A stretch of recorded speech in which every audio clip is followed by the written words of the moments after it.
Dear Kenyans, you are all aware of the political developments in our country. We are standing at a point of economic, political, and social nosedive as a nation. As a country, we, the people of Kenya, are being treated by William Ruto as less Kenyans at any given moment.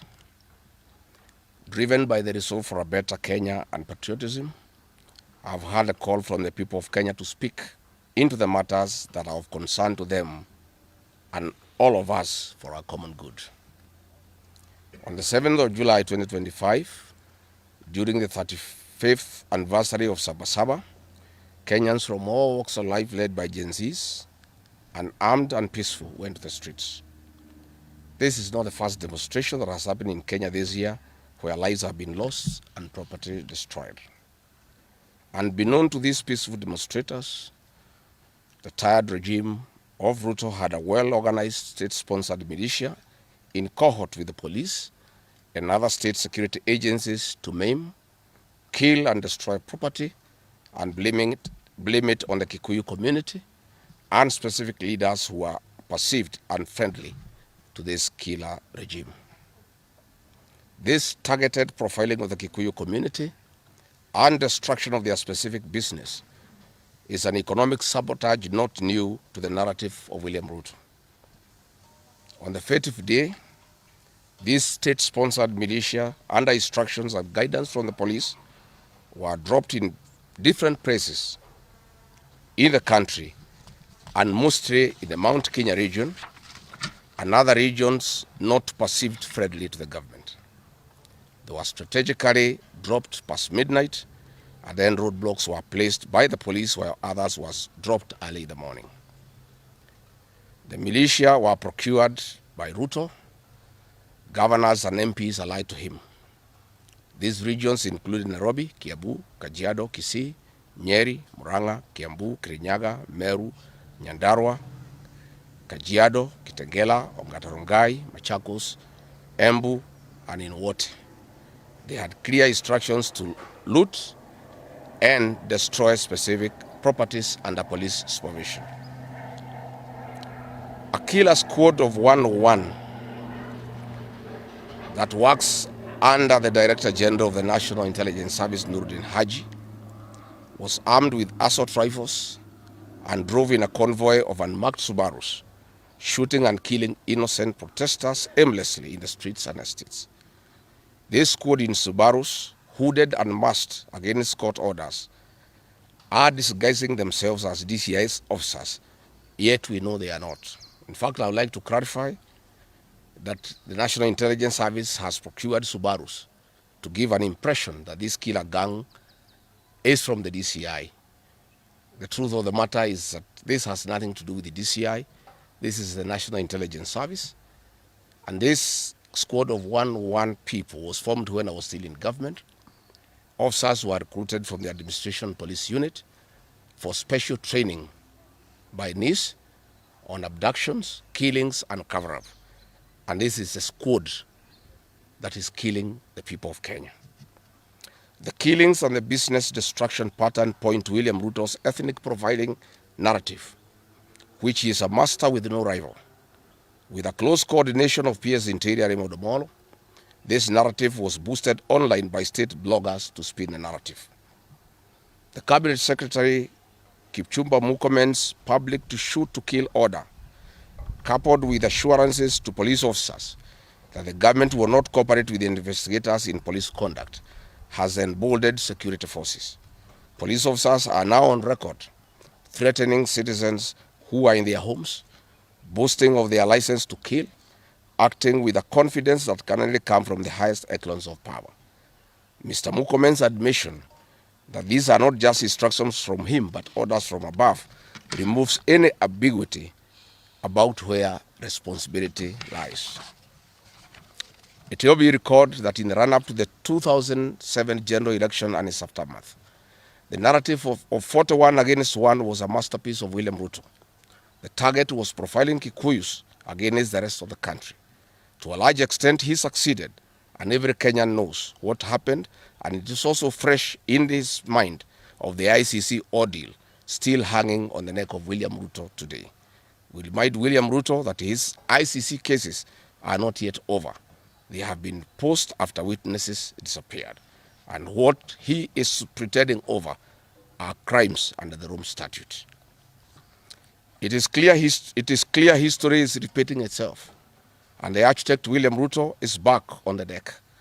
He is hell-bent to finish his unfinished business with the people of Mount Kenya, destroy their businesses and make them black sheep of Kenya. Despite this horrible experience, the people of Mount Kenya voted William Ruto to a man in 2022 general elections against the advice of President Uhuru Kenyatta, whom Mr. Ruto had branded as a drunkard and a useless leader. Today, the people of Kenya, and especially the Mount Kenya region, feel sorry that they did not heed to the advice of Uhuru Kenyatta. These state-sponsored militia were key in touching of various parts of the country with ease of police assistance to prefer terrorism charges on specific people from Mount Kenya region. So far, about 50 young people are in courts in trumped-up charges of terrorism in scenarios of state-managed crimes by the state. Again, this is a clear onslaught on the Kikuyu nation. A case in point, when a police station in Mawego in Homa Bay County was torched, the suspects for that particular crime have been charged with arson. But when a police station is alleged to have been torched in Kiambu, suspects from the Kikuyu nation are charged with terrorism charges. This is serious ethnic profiling. Last night, in Juja and Kirinyaga, these state-sponsored militia invaded various businesses. Luckily, in Kirinyaga, after Wananchi went to Sagada police station and they refused to act, saying they had orders from above not to interfere, the people organized themselves and repulsed the militia. Mr. Ruto's ethnic profiling has led to the destruction of the foreign properties belonging to the people of Mount Kenya. Maguna supermarkets in Meru, Kahawa West and Muranga. Nice supermarkets, hotel and petrol station, and nice city in Mwea in Kirinyaga. County supermarkets in Kabati and Kirinyaga. Power Star supermarkets, Quickmart supermarkets in Eastern Bypass, Shell and Total Mini markets in Roiro, Chill Post Hotel in Gong, Boju Shop in Keserian, Homegrown Supermarket among others, and the Family Bank in Kahawa and Roiro. Notably, in Meru, these state-sponsored militia tried to attack Meru Dairy Processing Plant and were repulsed by workers. In Nyeri, they further tried to attack Wakulima Dairy in Mukurweini, and the attack failed. We urge our businesses to heighten security surveillance on their business premises and production lines, especially the KTDA, coffee factories, milk processing factories, among others. We take note that in Meru, on Sunday, the 6th of July, at an event attended by CS Kipchumba Murkomen, the MP for Bori, Mugambire Dikire, indicated that a supermarket would be attacked the following day. As sure as December 25 is Christmas, and true to his word, Maguna supermarket was torched by the state-sponsored militia, which the MP was privy to. Why hasn't Mugambire Dikire been arrested? How did he know that a supermarket would be attacked? This is selective justice. The evidence that these militias are state-sponsored is plain for all to see. Videos circulating widely show police officers not merely failing to intervene, but actively transporting armed groups who proceed to unleash destruction with apparent impunity. Uniformed officers have been seen standing guard as these groups rampage. They are in action and a stark contrast to strong statements being made by government. In Nyeri, journalists were attacked by these militias in the presence of the police. It is well documented. This is a clear indicator that Ruto is working with governors and MPs allied to him to destroy businesses owned by the Kikuyu, the Meru and the Embu, and blame it on people who don't support his administration. This is a tactic that was used by the colonialists with the collaborators who searched earth policy and torched buildings and businesses and blamed it on the Mau Mau. This divide and rule tactic will not work, Mr. Ruto. We know that in Meru, they want to use this mayhem to blame Mithika Linturi. In Embu, they have already blamed Mkonji Gitonga. In Kitengela, Iron Gong, They want to target Senator Seki and MP Onesmus Ngogoyo. In Nyeri, they are trying to haunt Honorable Kagusha. And in Kirinyaga, they are targeting Senator Murango. We want to remind President Ruto that it is not the Kikuyus who want him out of office. It is the entire people of Kenya. Kenyans are suffering equally across the country. That is why Kenyans have said, if you, Mr. William Ruto, believe that it is the Kikuyus who want you out, then all Kenyans are Kikuyus. I want to thank the people of Kenya for standing out against this tribal profiling of the Kikuyu. The people of Kenya yesterday did wonderful by saying that the Kikuyus should not be profiled. This morning, I've seen Ruto quivering and wailing in uncontrollable anger. Mr. Ruto, excessive anger is not a solution. I want, with a lot of humility, to advise you to stop being angry. That will not help. You need to know what you need to do because you have not been listening to the people of Kenya. The people of Kenya are more angry than you are. They are angry because you have overtaxed them. There is wanton corruption. There is abductions and extrajudicial killings. There is ethnic profiling and other ills that bedevil your administration. If you want to be calm, please abolish the housing levy and give dignity to the payslip. I have heard you saying that you cannot give jobs to the young people. Please restore the dignity of the payslip. Restore the capacity of the middle class. The middle class will give jobs to these young people. Stop killing and profiling the young people. Listen to them.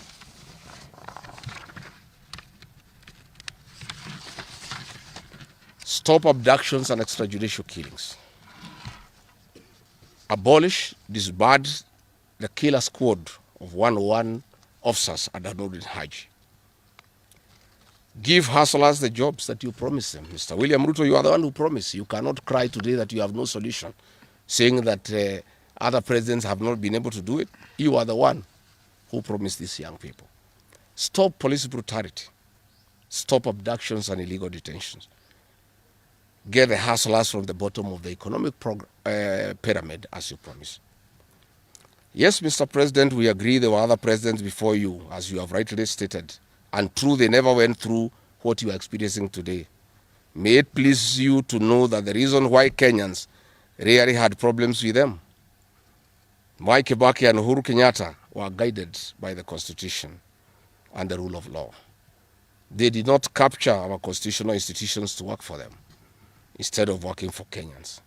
They never killed children. They never attempted to build churches in State House.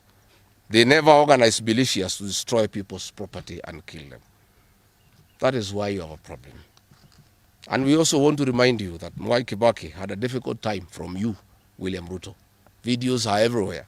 You cannot say that Mwai Kibaki did not face resistance. It's on record that you gave hell to President Kenyatta for 5 years.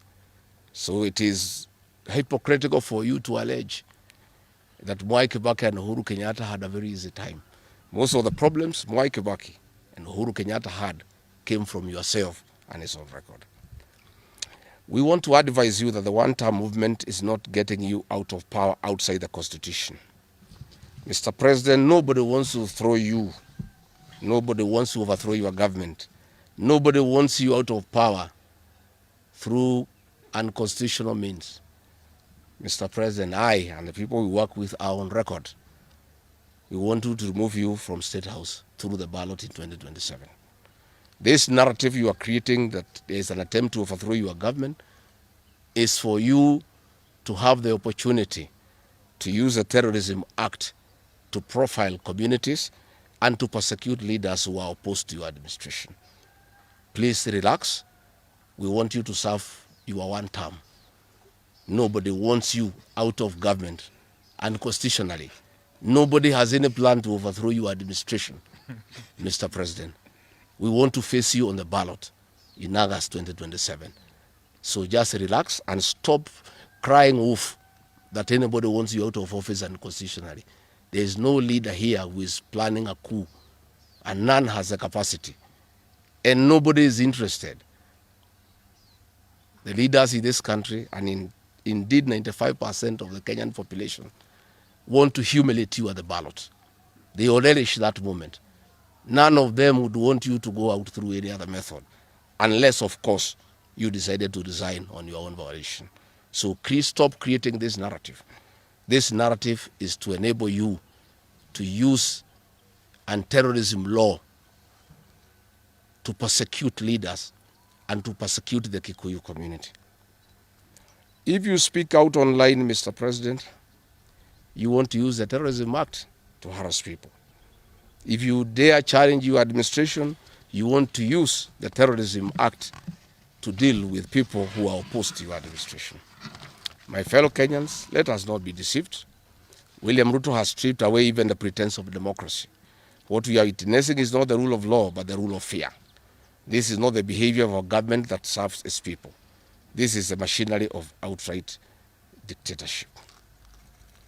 Finally, I want to announce to the people of Kenya that tonight I will be traveling to the United States of America to talk to the Kenyans in diaspora and the international community about the state of the nation. I would have wanted to stay in the country at this very difficult time when our people are under siege, but I have engagements that I'm not able to postpone. I have been threatened by people close to William Ruto, who called some of my people today, that they will want to stop me from leaving the country. I have no problem. If you want to come and arrest me at the airport, as you are threatening us, you can go ahead. I don't have a problem. You cannot sell fear to us. You know, even if you sold us fear, we cannot buy. You know, and therefore, as I'm out of the country, unless I'm stopped from going, and if I'm stopped from going, I'm still okay. I'll be here because this is my country. We have made sufficient arrangements with other leaders in the united opposition to create a pool of lawyers to come in through for our young people who are being persecuted on trumped-up charges of terrorism. And I want to explain. I have heard the president saying that people have attacked police stations and the law courts. It was all stage managed by the MP for Kikuyu. How do you explain that people can walk into a police station and they are not armed and take over the police station from armed police officers? How do you go to the courts that are guarded by armed police officers and touch them? All these attacks of vital installations were stage managed by William Ruto through Kimani Ichung'wa to create the opportunity to prefer charges against people using the Anti-Terrorism Act. That is the reality. So nobody has attacked any police station. They were all stage managed by government. And what is happening is history is repeating itself. This is exactly what Moi did in the 80s against the Kikuyu community. After the abortive 1982 coup, he used sedition laws and the clandestine Mwa Kenya movement to profile the community and hold people into court, and they'll be taken by Bernard Chunga after 5 p.m. This is history repeating itself. I want to ask our people to be calm, to be cautious, and to be strong. I want to appeal to our young people, the Gen Zs. Looking at the scenario of what is happening and what William Ruto has planned, I want to ask my children, my sons and daughters, to consider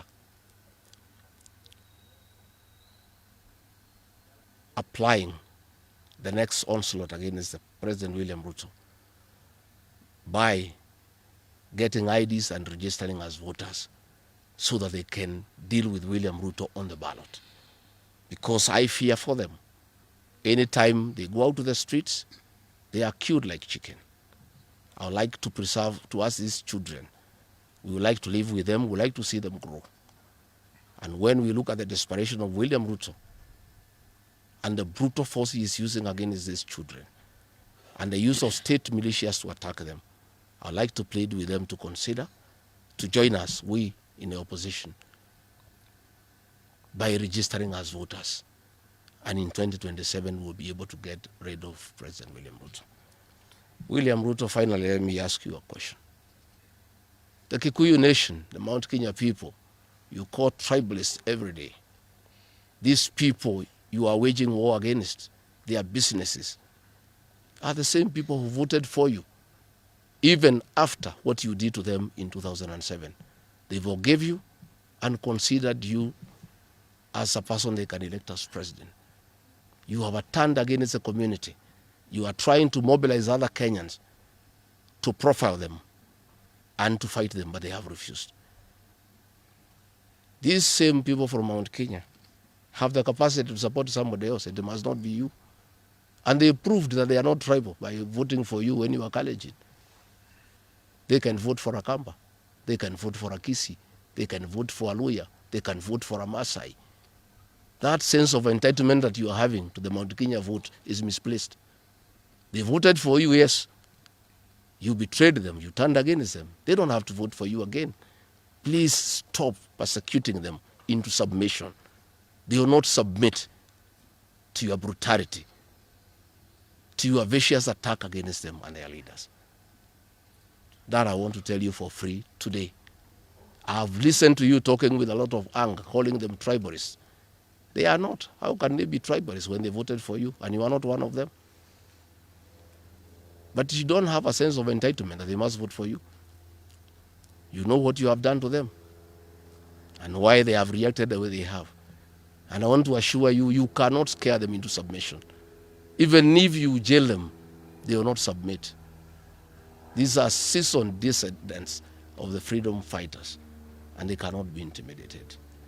So let me encourage my leaders here as I go away to remain strong, to remain focused, and to speak for the people of Kenya. I am I have a lot of gratitude to the Honorable Stephen Kalonzo Musyoka and Eugene Wamalwa, who have been in court the whole of yesterday and today, standing strong and defending our young people who have been framed and charged with treason. For those two leaders, I want to give them the gratitude of my community and our leadership. They have come through for a community when it's under siege, and we are indeed very, very grateful. I want to ask our leaders here to be vigilant and to continue speaking out to the people of Kenya. Should the situation get out of hand and I need to cut my trip short and come back to join the other leaders in defending our people and speaking for them, I will gladly do so. Thank you very much. Good. That's comprehensive.